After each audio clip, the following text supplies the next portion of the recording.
afternoon, everyone.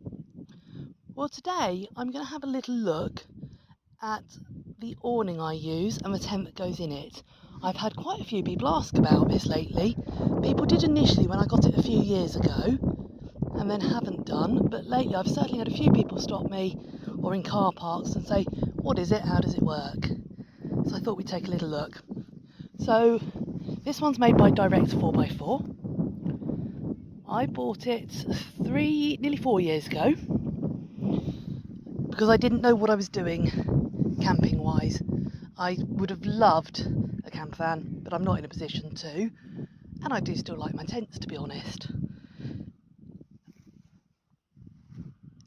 This is just so versatile. This is what I love about it. What it can't do, so let's have a look at the downsides first, is once that awning is out, you cannot drive away from it. So today I've arrived, lovely campsite, loads of room, looks really promising, facilities just over there, just what I want for one night, and that is what it is perfect for, one night.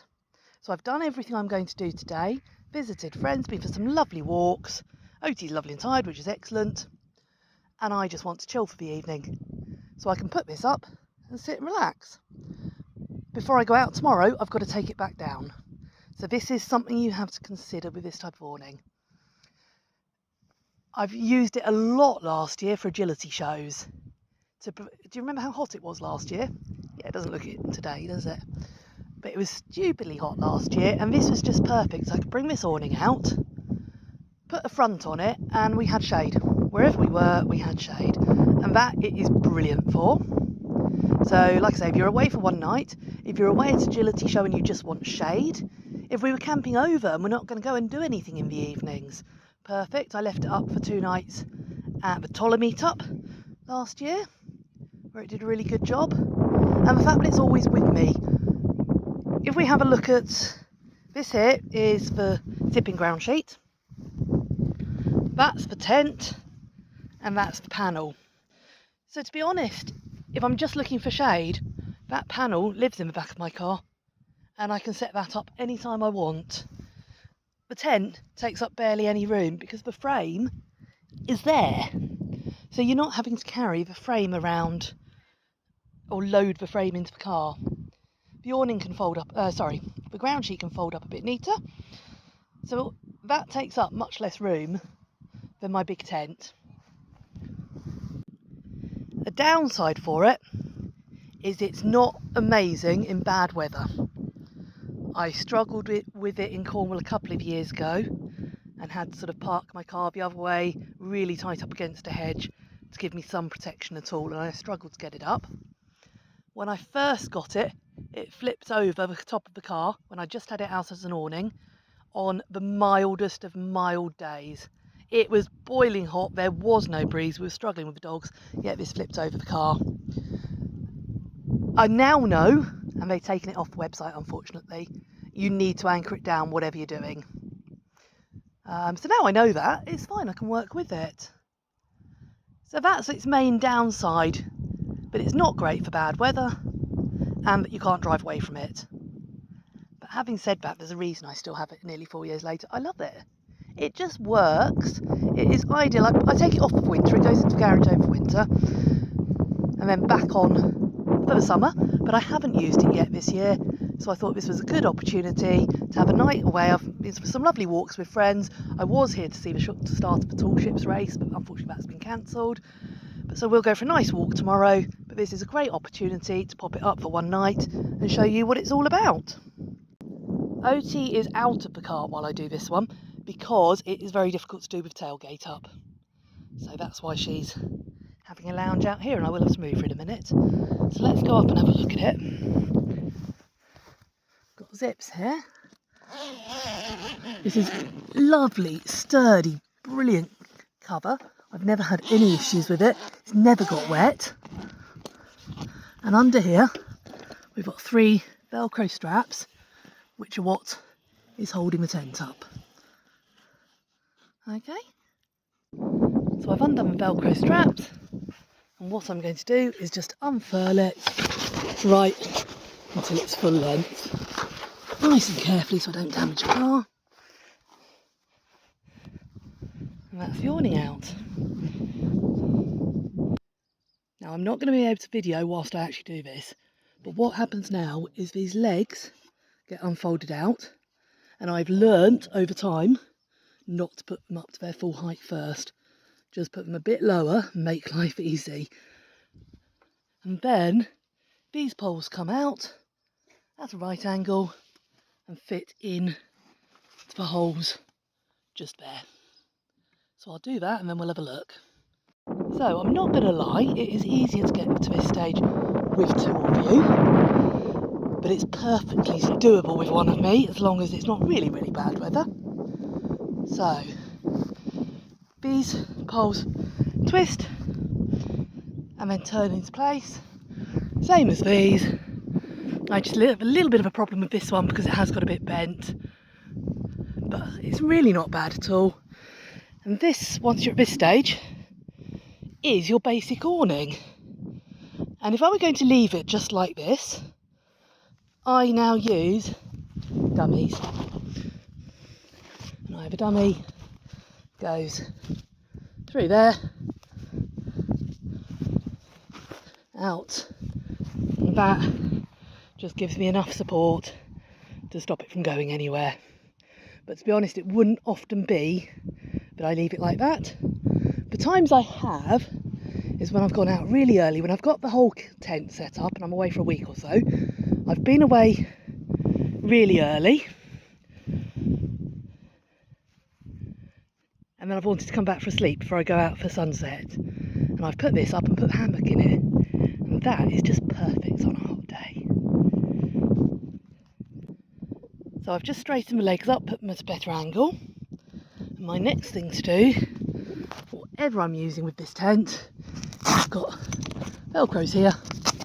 I go round those top poles and just hold everything in place, and I'll go round and do that. I think we've got 3 each side. This is the front panel, and for me this is absolutely perfect for agility shows and things. So it goes in that slot there and just slides along. And again, I'll do that with 2 hands, but that shows you how easily it goes in.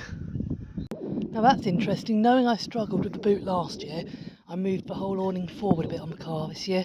That's made it a lot easier. So I could feasibly leave Oti in the car whilst I deal with this.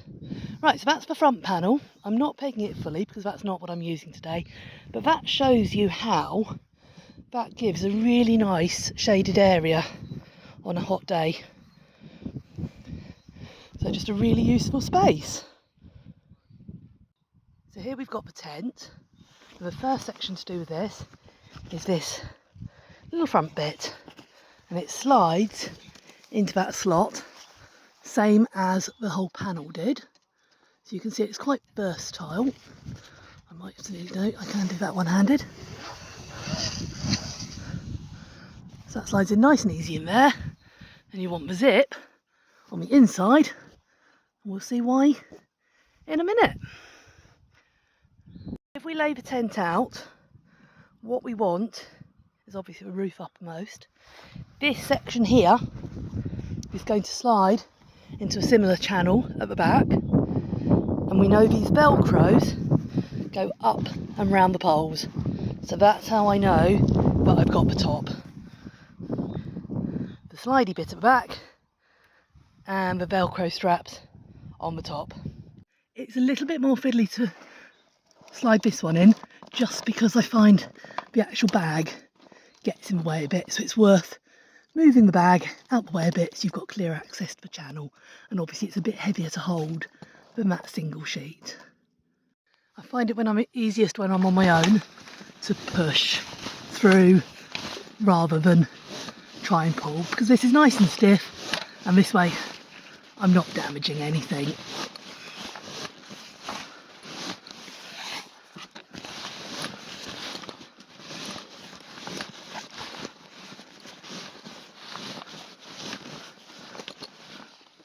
I'll just pull it through for the last bit, so you're starting to get the idea of how it's going to look. Next step, so we're all the way in there, is finding this zip at the front, and that is going to zip onto that front section we put in. So that's us zipped in front and back. Now if the weather were rough, I'd get a couple of pegs in those corners straight away, but you then have to take them out later to move them. So what I'm going to do is just get all these Velcros round the bars. It's starting to look like a tent. So what I've also done, I've done those top Velcros and also these ones around the front bars. Next stage, I'm going to open up the door and I zip the ground sheet in before I peg it out. Whether you're supposed to do it that way, I don't know, but I find it a lot easier. The ground sheet goes shiny side up, rough side down, which does feel a bit wrong to me, but it is how it goes. So rough side down, shiny side up, and you've got an orange zip here, which you place next to the orange tag. And you literally just go round the edge, zipping it in.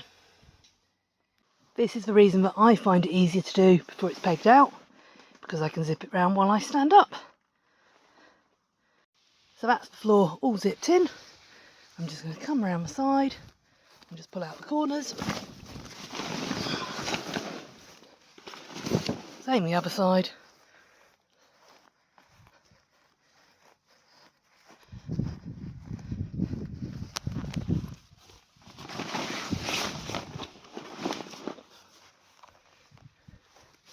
And if we look inside, you can see that's all ready now to peg out.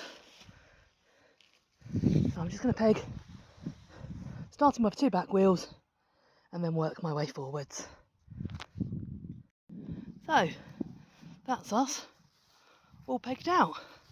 Saw pegs in place, guy ropes in place. They're looking pretty good. I've just repositioned one of the poles. I've found the sides do sort of billow a little bit, but I've never had an issue with it. Just having a little look inside.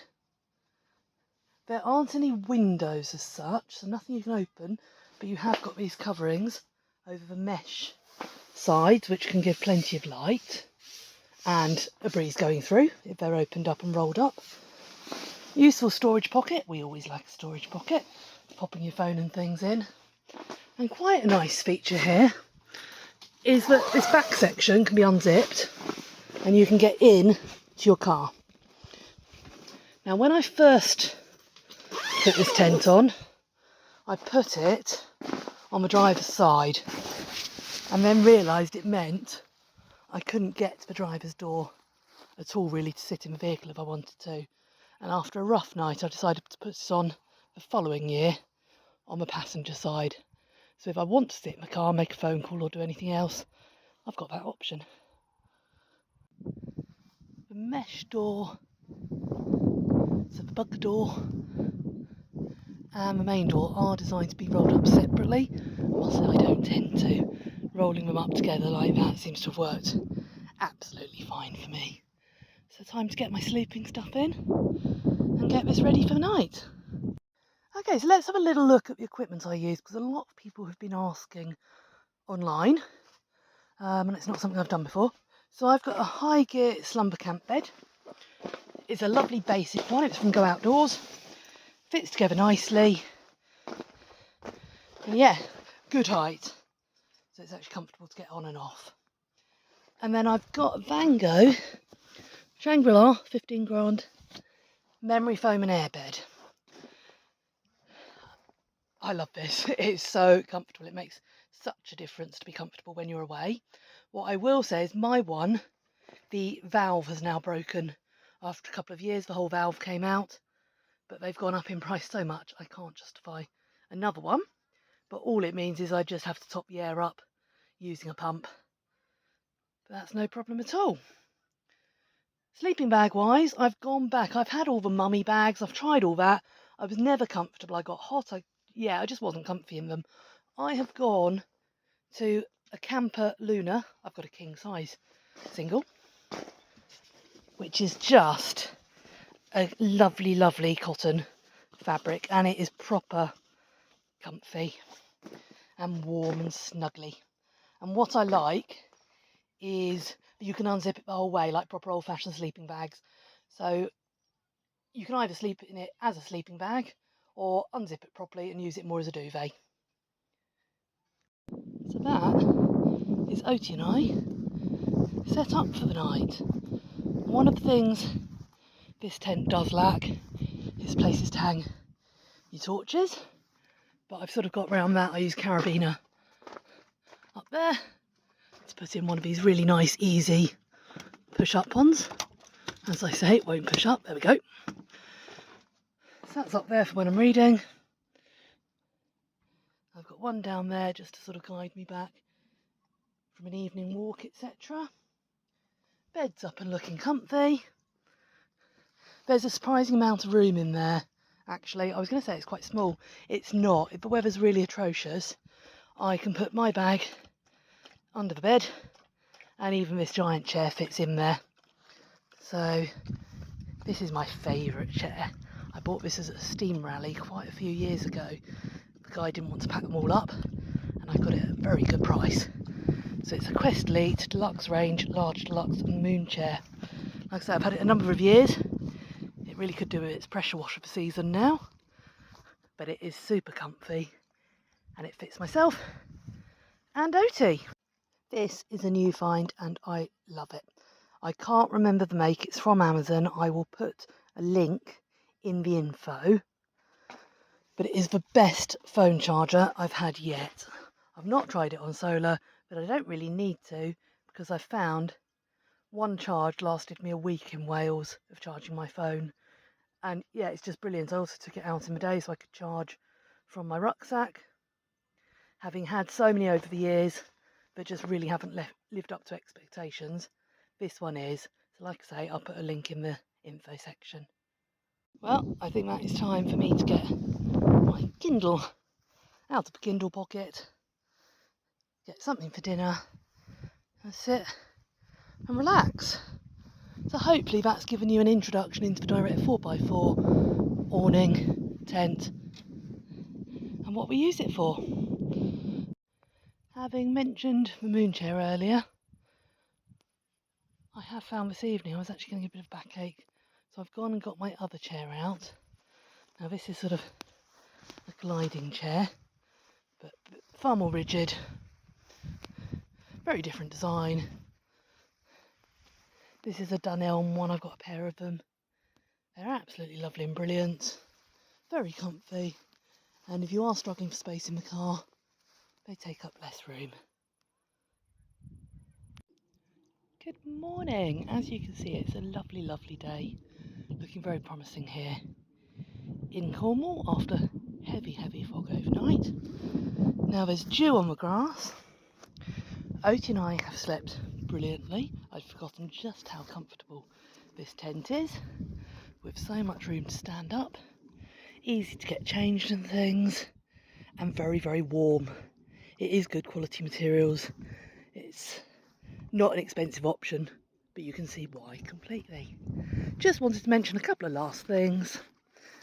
This material, I don't know whether it's designed to it dries so quickly. So it means the very edges are damp where they've been on the grass, but pretty much I'll be able to pack away dry, and it won't take long to dry completely at home, which is a major, major bonus in comparison to my air tent and others that I've had. And the other thing I forgot to mention yesterday is the quality of the floor of the ground sheet. That again, it's thick, good quality material, as are the mesh doors. We've been sat in there this morning with just the mesh door closed. The zips are sensibly placed. It's just all well thought out. So yeah, it's just reminded me that last night just how much I like it as an option. So Oti's munching away on her breakfast. We're going to head out and explore today. And yeah, I'll catch up with you all soon. Take care, everyone. Let's just have a quick look at how it attaches to the car before I take it down. We've got U-bolts here. I ordered these separately. The hooks that come with the awning, you slide on yourself and position to where you want them to be. And then it's been really nice and easy to attach this to the roof racks using this method.